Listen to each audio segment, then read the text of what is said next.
Hello, and welcome to Gundam Customs Review of Boku no Hero Academia, Chapter 91.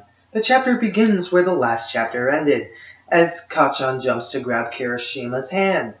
Kachan is actually thinking to himself that he's the reason why All Might can't fight at this 100%. Now, Midoriya also thinks this, as well as he thinks that Kachan actually understood it, or else he wouldn't have grabbed Kirishima's hand. He probably would have started fighting Tamura and the other villains. Now, I understand that Kachan is more of a violent character. He normally is the one to go into battle and blow up someone's face. Now, it's kind of been shown, like when they showed the camp, that he kind of did get protected by everyone, but he was captured by Atsuhiro anyway, but like he's shown a little bit more of a control over his offensive capabilities, or going full out offensive, but that actually threw me off. It's going to be some character building for Kachan in the later future that probably makes him one of my favorite characters overall. Now, as this is happening, Ida is thinking to himself that he needs to prepare his Receprio to get them out of there much quicker. Now, as this is happening, Todoroki and Momo are going through the alleyway unseen by the villains because they're more looking at the four people flying in the air. Now, Momo, I believe, is holding Todoroki by his hand, dragging him out of there, which, in my opinion, may start setting the ships a sail, which I'm actually on that ship. Okay, you can put your hate mail in the comment section below, but as I was saying, they're still scrambling to take down the four kids in the air. Now, we don't know very much about the villain's abilities. We have Atsuhiro, which is the magic man who can make people go into an orb or like a marble kind of thing. Now, we know that Shuichi, which is the reptile guy, is a big fan of Stain, wears a mask kind of like Stain, and has a reptile face. Now, there's some abilities that are just reptile, but these guys are like 4th, 5th, 6th, 7th generation heroes. So they're most likely going to have some other kind of power besides physical power, like one power. So with that, we have we also have Toga, who we're not privy to her ability, but it sounds like she's either more like a Stain where it deals with blood. She might be able to like drain blood out of someone's face like a vampire or a werewolf or something of that nature. But we don't know much about any of these heroes, or these villains, sorry. But then, out of nowhere, we get Kenji, Mr. Fish Lips / Glasses, and he grabs Atsuhiro, Shuichi, and one other person. It's the guy with the mask, who you really don't see his face ever, so... And he launches Atsuhiro towards the four kids to take them down and most likely turn all four of them into the little orbs or take Kachan back. One of the two main objectives they could have.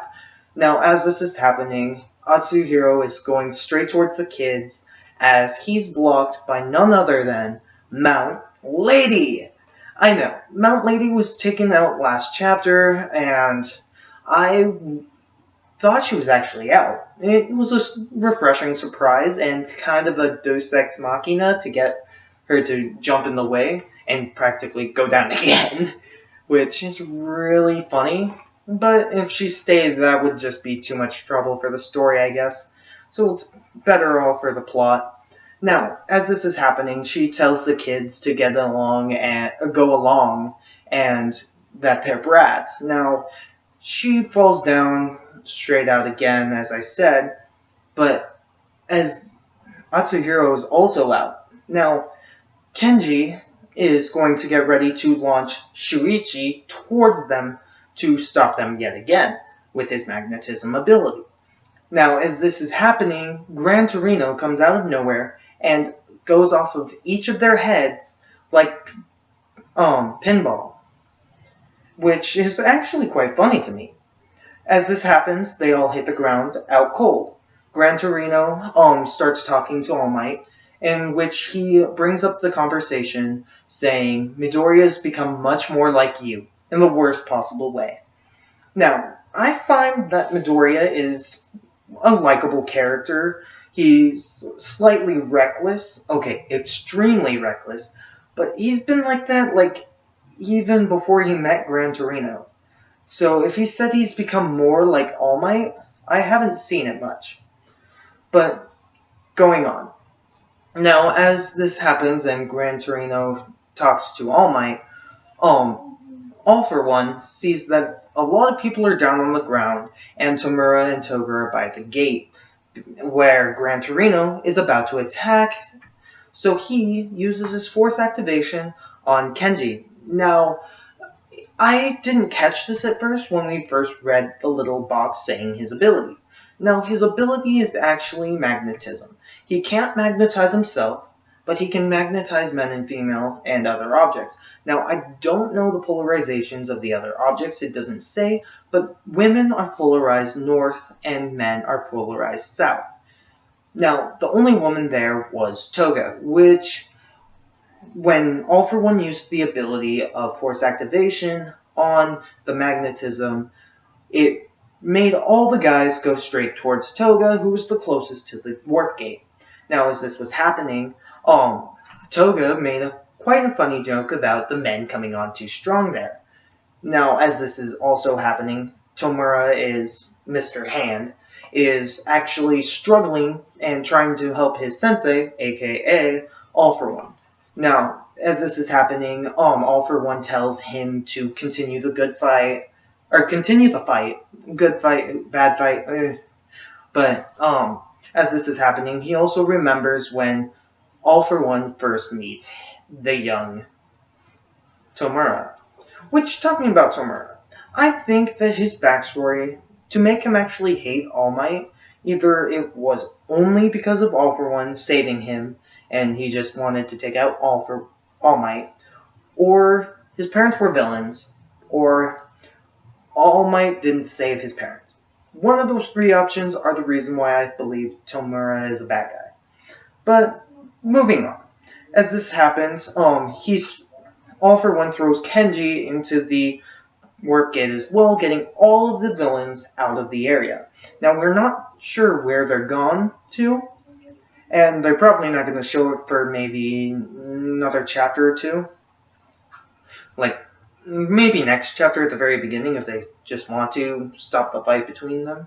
But as this is happening, All Might is about to attack All for One. And to keep this from happening, he uses his ability, Impact Reversal. Now, Impact Reversal use that slime stuff from the last chapter, or the black goo or warp stuff. I'm not 100% sure what it is in general, but he takes Gran Torino and uses him practically as a shield, making him go take the hit for him. Now, as Gran Torino goes down on the ground, All Might is kind of sorry for that, and All for One mentions that All Might's all high and mighty, being on top of society, looking down on everyone, on the corpse or on the bodies of all the people that were villains. And as this was happening, the kids were kind of getting away, and with that, the heroes or bleh, All Might is actually using his Detroit Smash to neutralize All for One's attack. Now, with this, it kind of causes a small explosion, like more of probably a dust cloud explosion. I don't, just causes like dust to flow around them or something. I'm not 100% sure. I need to take a look at that again if I forget.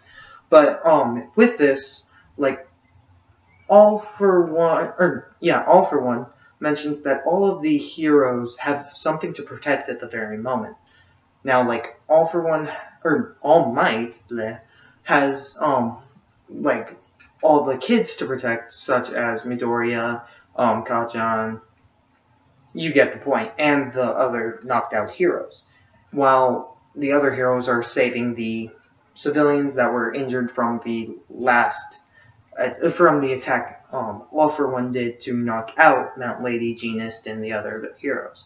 Now, with that, All Might gets mad. He just is like, ah, and he just like beats on All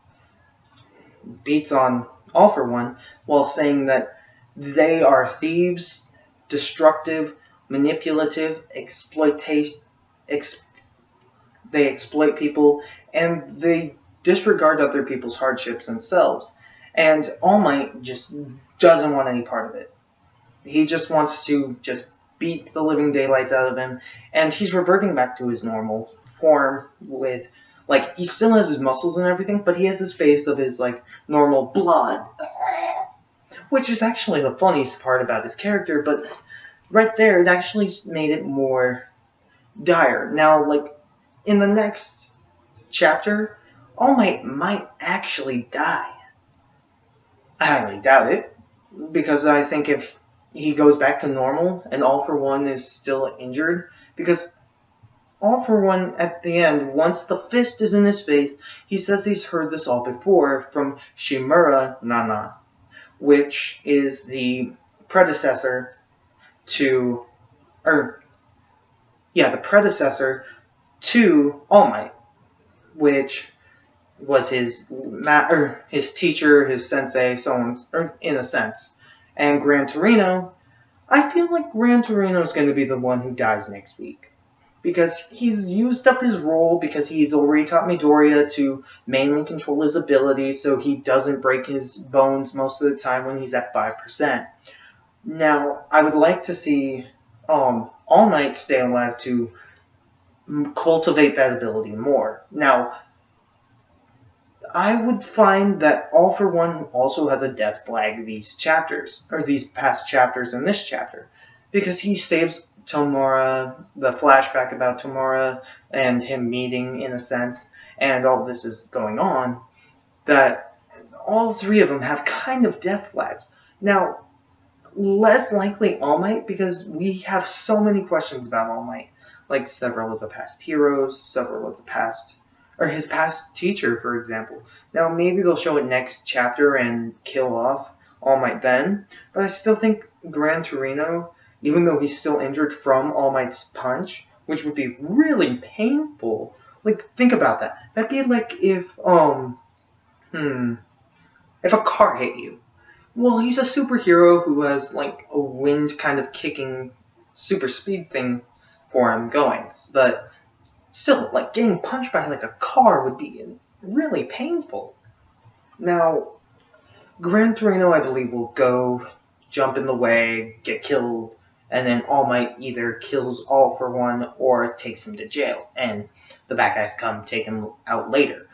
But that's the end of my review for today. Now, I believe that a lot of these chapter was actually quite controversial, or no, quite not controversial, but made you think about what happens in the next couple chapters, because it gives you a lot of food for thought. Because, like, you have All for One, who is mad at All Might because of him being more high and mighty and all good and stuff, even while standing upon all the villains he has defeated. But All Might has just done what he believes was best for everyone in the world, which I agree with All Might mostly. Now, I actually want to hear your opinions, so put your comments in the comment section below, please. And like if you liked it, and I hope you enjoy your night. Doobie doobie doo ba doo. Yeah!